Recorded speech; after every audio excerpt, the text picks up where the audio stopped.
لا إله إلا الله وحده لا شريك له وأشهد أن محمدا عبده ورسوله الكريم. اللهم صل وسلم على نبينا المصطفى محمد وعلى آله وأصحابه أجمعين. أما بعد، رب اشرح لي صدري ويسر لي أمري واحلل عقدة من لساني yafqahu qawli. Segala puji bagi Allah, kemudian salawat dan salam pada Rasulullah, pada keluarga dan seluruh sahabat-sahabatnya. Bapak-bapak dan ibu-ibu jemaah salat subuh yang Allah muliakan insyaAllah, di pertemuan kita yang lalu kita sudah membahas tentang salah satu golongan yang melakukan dosa besar, yaitu mereka yang membunuh orang-orang kafir selain daripada kafir harbi. Jadi satu-satunya kafir yang diizinkan untuk dibunuh ketika mereka berstatus kafir harbi, yaitu kafir yang memerangi Islam. Jadi dengan sengaja mereka melecehkan, menghinakan dan mulai membunuh orang-orang Islam. Di saat itu halallah darah mereka. Selain daripada itu, baik kafir zimmi, kafir muahid, kafir musta'min, yang semuanya ada ikatan janji MOU ataupun mencari suaka ke negara Islam, atau yang sudah tinggal di negara Islam namun membayar pajak pada negara Islam, semua darah mereka terlindungi dan haram bagi seorang mukmin mengganggu dan membunuh mereka. Seandainya seorang mukmin membunuh mereka, maka Allah pastikan dia pun akan ikut masuk ke dalam neraka. Baik, kita lanjutkan dosa besar berikutnya, yaitu qatlul insan li nafsih, orang yang membunuh dirinya sendiri, atau bahasa singkat kita bunuh diri. Ini salah satu perbuatan yang akan berdampak panjang setelah kematiannya. Allah Subhanahu wa ta'ala telah mengharamkan seorang hamba yang diciptakannya untuk membunuh dirinya sendiri. Walaupun tanggal dan jam atau menit pembunuhan terjadi, kematian itu tetap sesuai dengan ajal. Ini dulu yang perlu dipahami, karena ada yang mengira bahwa orang yang bunuh diri itu mendahului ajalnya. Tidak, ajalnya tetap datang di waktu yang dia melakukan pembunuhan terhadap dirinya, namun dia mempercepat dirinya dengan sebab yang dia fikirkan sendiri. Dia tidak mati dengan bunuh diri, pasti dia mati dengan cara yang lain, di jam yang sama, di menit yang sama. Allah Subhanahu wa ta'ala telah menyatakan di dalam surat An-Nisa ayat 29-30, kata Allah, wala taqtulu anfusakum innallaha kana bikum rahima. Janganlah engkau membunuh dirimu sendiri, karena sesungguhnya Allah sayang padamu. Jadi alasan pertama, jangan coba-coba untuk membunuh diri, karena Allah yang menciptakan tidak ingin makhluk yang diciptakannya teraniaya dengan pikiran yang dibangun sendiri. Allah setelah menciptakan makhluk, Allah sayang pada makhluk. Allah baru menampakkan kemurkaannya ketika makhluk itu mulai melawan Allah. Maka haram hukumnya melakukan sesuatu yang membuat Allah benci. Dalam maqasid syariah, tujuan kita diturunkan syariat, salah satu dari 5 tujuan. Jadi ada 5 tujuan utama kenapa syariat itu diturunkan: menjaga agama, menjaga nyawa, menjaga akal, menjaga harta. Salah satunya adalah menjaga nyawa. Jadi nyawa ini berharga sekali, dititipkan Allah di umur 120 hari dalam kandungan, ditiupkan roh, lalu disuruh pelihara baik-baik. Seandainya nyawa itu tidak berharga, sungguh tidak berlaku hukum qisas. Kalau nyawa seseorang tidak berharga, maka tidak berlaku hukum qisas. Pantang mengganggu nyawa orang, maka wajib orang yang membunuh orang lain itu dibunuh. Itu menunjukkan berharganya nyawa. Apapun yang menghilangkan nyawa sendiri menjadi penyebab hukum yang haram pun menjadi halal. Demi menjaga nyawa, Allah turunkan syariatnya, Allah turunkan hubungan fikih dengan nyawa. Makanya ketika seseorang menderita kelaparan di satu tempat, maka binatang-binatang yang haram di saat itu, khusus saat itu, dihalalkan untuk dikonsumsi. Minuman haram, ketika kita berada di satu tempat yang tidak ada minuman lain, maka dibolehkan meminum khamar sebatas hanya untuk menjaga nyawa. Jadi tidak boleh berfoya-foya memakan babi sampai dijadikan babi panggang di saat kelaparan sekali, tidak boleh. Jadi cukup hanya 1 am, 2 am, jadi hanya 1 suap, 2 suap saja. Bukan gara-gara lapar kemudian kita persiapkan bumbu, lalu kita persiapkan sate babi, itu haram. Begitu nyawa terjaga, yang haram pun dihalalkan. Bahkan yang wajib pun menjadi tidak wajib dan berdosa melakukan yang wajib. Contoh, kalau salat yang wajib berhadapan dengan nyawa, maka salat itu menjadi tidak wajib, bahkan dosa yang melakukannya. Sepakat para ulama mengatakan, sepakat, tidak ada khilaf, kalau sedang salat subuh berjamaah, salat subuh itu wajib, tiba-tiba terjadi gempa besar yang kita meyakinkan diri bahawa ini runtuh masjid, maka wajib batalkan salat. Bukan boleh, bukan sunnah batalkan salat, wajib batalkan salat, wajib. Kalau tidak batalkan, mati di bawah reruntuhan tanpa berusaha lari dari gempa itu, maka dia telah melakukan dosa dengan salatnya. Nyawa di atas ibadah, karena ibadah baru bisa terjaga kalau ada nyawa. Silakan rujuk ke semua kitab fikih, wajib membatalkan salat kalau berhubungan dengan nyawa.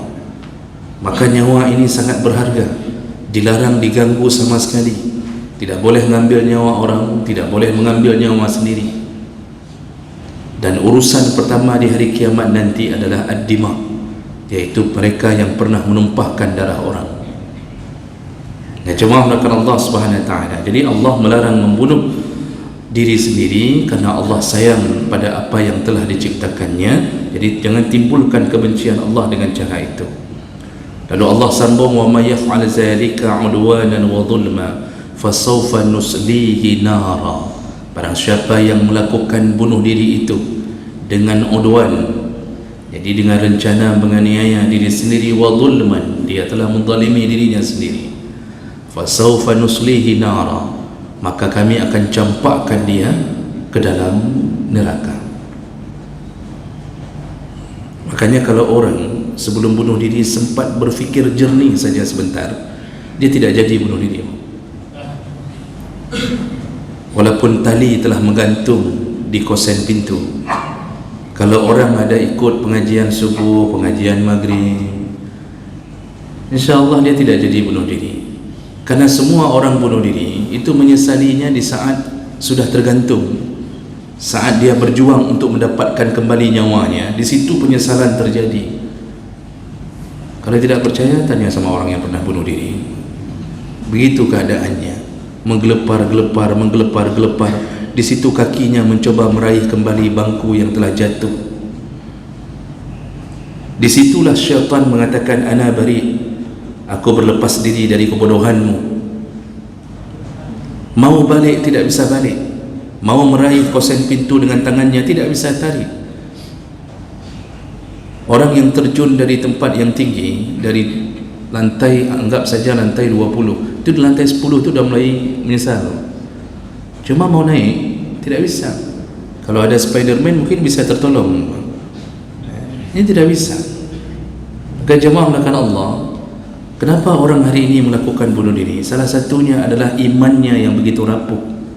Kenapa iman begitu rapuh? Tidak dekat dengan Allah, disibukkan dengan dunia, bisnis, pekerjaan dianggap sebagai Tuhannya hidup. Jadi kalau bekerja itu Masya Allah, seakan-akan hidup ini untuk bekerja, padahal bekerja untuk hidup. Jadi tidak ada sentuhan-sentuhan agama, tidak faham tentang bagaimana dahsyatnya neraka, bagaimana janji Allah itu akan berlaku, tidak mau mengerti tentang indahnya surga. Jadi iman ini begitu lemahnya. Orang yang lemah iman, tidak ada sentuhan-sentuhan kebaikan pada dirinya, begitu mudah dijatuhkan syaitan. Kalau orang bunuh diri itu berawal dari bisikan-bisikan, dan syaitan tentu pintar membuat cara agar orang ini berfikir untuk ke arah bunuh diri. Diciptakanlah sebuah kekacauan, baik dalam rumah tangganya, ribut sama istri, bunuh diri. Sering terjadi, ribut sama istri, istri pergi, di rumah si laki ini mulai berfikir, untuk apa hidup ini kalau ribut terus-terusan, apa gunanya? Lalu syaitan bisikkan, engkau tidak dihargai oleh istrimu, engkau memberi nafkah padanya, lalu kemudian engkau dicampakkan begitu saja. Tahukah engkau dia telah punya selingkuhannya? Tahukah engkau bahwa dia sebenarnya tidak mencintaimu? Habisi saja dirimu, tidak berguna. Mulailah berfikir ke arah itu. Ambil pulpen, tulis surat. Itu sebelum bunuh diri, Pak. Bukan bunuh diri dengan pulpen dan tulis surat. Itu sebelum bunuh diri. Tulis, aku mencintaimu, ya. Aku tidak akan menghantuimu setelah kematianku. Terimalah kematianku begini dan begini. Jagalah anak-anak kita. Aku akan pergi menuju ke surga. Surga Jahannam. Ini dihantui betul, ya Pak. Jadi dipenuhi dengan terus bisikan syaitan, lakukanlah, lakukanlah. Itu kadang-kadang putus asa itu muncul, lalu depresi. Dia berfikir, tapi ujung fikirannya selalu dibawa untuk menghabisi dirinya. Contoh kasus Pak, ini yang saya dengarkan langsung dari para penyidik yang melihat rumah itu. Kasus yang terjadi di perumahan yang di Panggoi, yang di atas Sukma itu, yang seorang bunuh diri, menggantung diri di kosen. Itu ketika diperiksa oleh polisi, korbannya juga sebenarnya polisi, bermasalah dengan istri, bunuh diri. Kemudian ketika diperiksa, itu puntung rokok, puluhan puntung rokok. Jadi di dalam ruangan tamu, setelah istrinya pergi ribut, jadi puluhan puntung rokok ditemukan. Kata penyidik ini menunjukkan orang ini depresi, tidak tahu berfikir apa, sehingga dia menghabiskan rokok dalam beberapa menit, terus berfikir, sehingga akhirnya dia ambil kesimpulan hidupnya sia-sia. Kenapa begitu? Karena dia selama hidup menyia-nyiakan Allah Subhanahu wa taala. Begitulah Allah biarkan orang-orang yang tidak dekat dengannya. Tidak peduli apapun jabatan kita, tidak peduli berapa bintang di dada kita, kalau sudah dihinggapi syaitan, kebodohan pasti terjadi. Jemaah melakukan Allah Subhanahu wa taala, Allah janjikan orang-orang yang bunuh diri ini dengan janji yang maha dahsyat. Ancamannya yang pertama, dipastikan neraka Allah, dipastikan. Karena banyak ayat yang menyebutkan itu, dan dalam ayat yang lain, dalam beberapa hadis juga itu menyebutkan tentang ancaman-ancaman dimulai dari azab kubur. Jadi orang yang bunuh diri itu dimulai dari azab kubur. Salah satunya, jadi setelah dapat ancaman dari Allah tentang wajib masuk neraka, wajib, habis bunuh diri dia kira dia hidup bahagia, melepaskan semua kesulitan hidupnya. Dia tidak tahu begitu selesai bunuh diri, dia masuk ke alam barzakh. Disitulah penderitaannya dimulai lebih dahsyat daripada penderitaan yang dialami di masa hidupnya.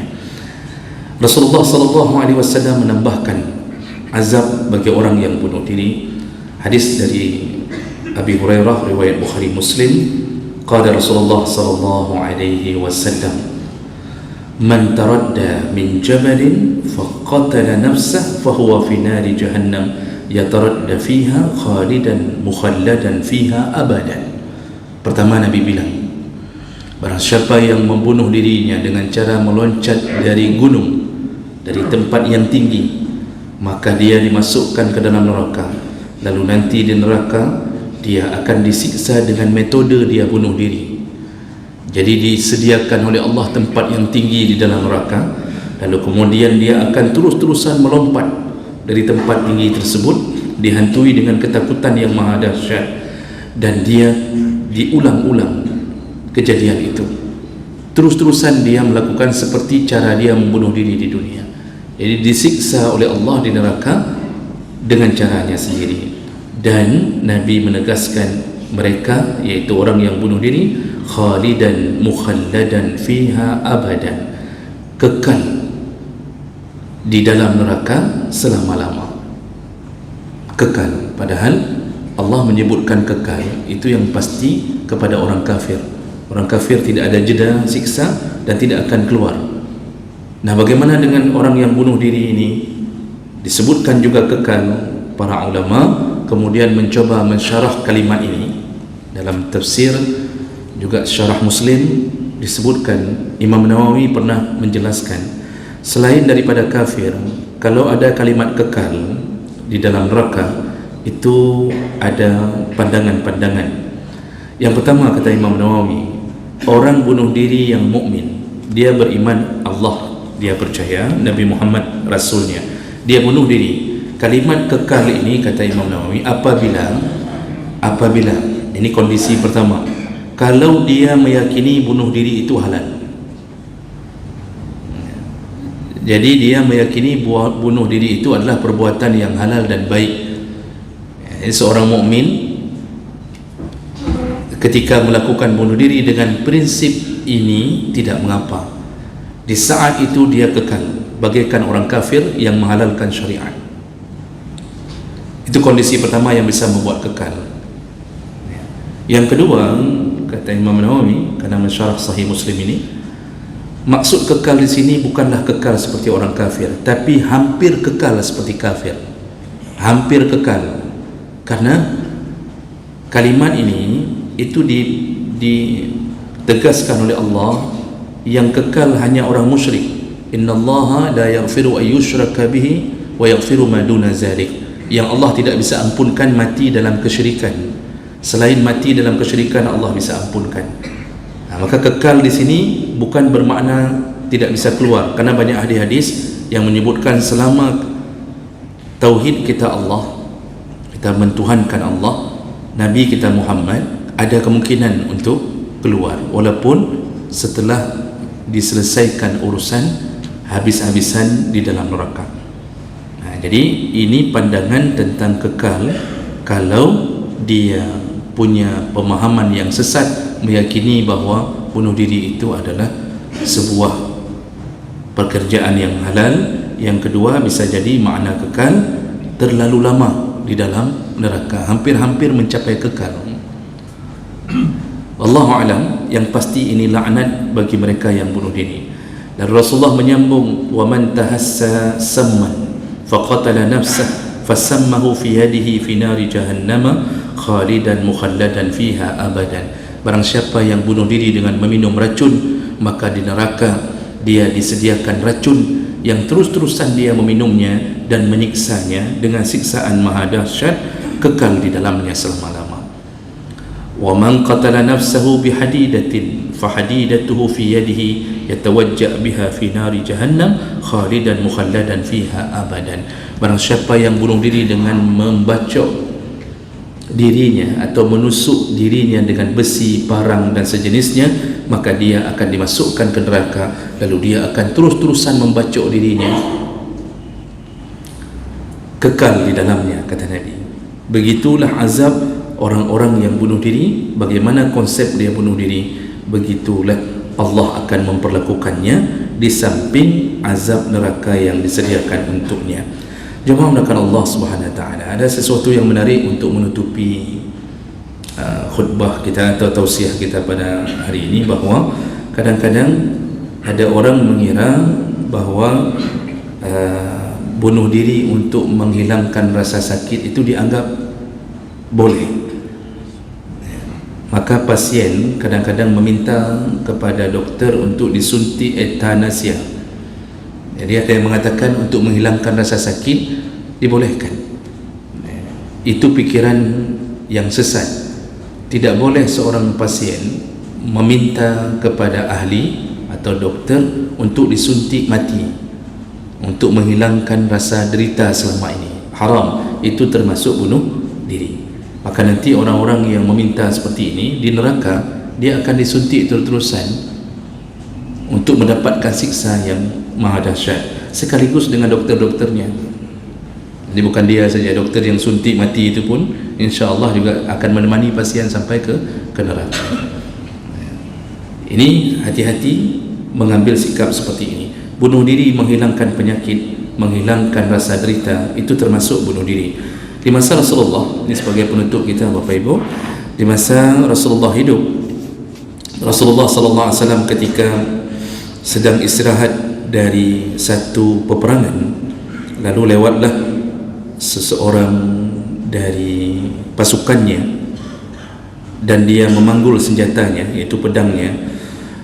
Para sahabat mengatakan, ma ajza minna al-yawm ahadun kama ajza fulan. Sungguh orang itu luar biasa, diberi pahala oleh Allah kerana dia telah berperang karena Allah, dan dia telah membunuh banyak orang kafir. Faqala Rasulullah sallallahu alaihi wasallam. Jadi para sahabat memuji-muji salah seorang pasukan yang membawa pedang untuk istirahat sebentar. Jadi dia telah membunuh banyak kafir. Lalu kemudian Rasulullah berkata, amma innahu min ahli nar. Ketahuilah dia adalah penduduk neraka. Jadi terkejut sahabat mendengarkan pernyataan ini, karena dia berjuang bersama kami ya Rasulullah. Kami melihatnya dia di medan perang membunuh orang-orang yang memusuhi agama kita. Nah, kemudian karena penasaran, salah seorang sahabat kemudian mengikuti orang ini kemana dia menuju. Segera diikuti dari jauh, dikuntit dari jauh. Lalu kemudian ana sahibuhu abadan qala fa kharaja ma'ahu kullama waqafa. Diikuti, kalau orang itu berhenti, dia berhenti dari belakang. Orang itu mempercepat jalannya, dia percepat jalannya. Sahabat ini ingin tahu kenapa dia bisa menjadi penduduk neraka, ada apa. Lalu orang yang memanggul senjata ini, pasukan ini, dia ternyata berhenti di bawah di satu tempat dan dia beristirahat di situ. Lalu kemudian ketika sedang istirahat itu, dia memakai pedang yang di tangannya untuk menusuk dadanya sendiri, karena tidak lagi sanggup menahan rasa sakit, bekasan tebasan yang berada di tubuhnya. Jadi tubuhnya penuh dengan luka, dia tidak sanggup menahannya, maka dia membunuh dirinya dengan menusukkan pedang ke dadanya. Lalu kemudian matilah dia di situ. Maka sahabat yang mengikuti tadi langsung pulang menemui Rasulullah. Faqal asyhadu annaka Rasulullah. Sungguh aku bersaksi engkau benar-benar Rasulullah. Maksudnya selama ini dia pun percaya, tapi kali ini lebih takjub lagi. Dia tahu bahawa apa yang dikatakan Nabi adalah bukti mukjizat dan kesaksian seorang Nabi. Faqala wa mazza, ada apa kata Nabi? Qal ar-rajul allazi zakarta anifan annahu min ahli an-nar. Bukankah engkau tadi menyebutkan bahawa laki-laki yang lewat tadi adalah penduduk neraka? Dan aku mengikutinya ya Rasulullah. Lalu aku melihat dia telah membunuh dirinya ketika dia mengistirahatkan diri di satu tempat, maka benarlah engkau bahwa dia telah mati bukan sebagai pejuang, tapi dia mati orang yang bunuh diri. Maka tidak ada kemuliaan mati bunuh diri, tidak ada kemuliaan. Bagus mati dipukul orang, bagus mati dibunuh orang, daripada mati membunuh diri sendiri dalam kondisi apapun. Baik, Bapak Ibu yang Allah muliakan, maka berhati-hatilah dengan rasa keputusasaan yang diciptakan oleh syaitan bagi orang-orang yang tidak beriman. Mudah-mudahan Allah lindungi kita dari musibah ini. Subhanakallahumma bihamdik, asyhadu an la ilaha illa anta, astaghfiruka wa atubu ilaik. Wassalamualaikum warahmatullahi wabarakatuh.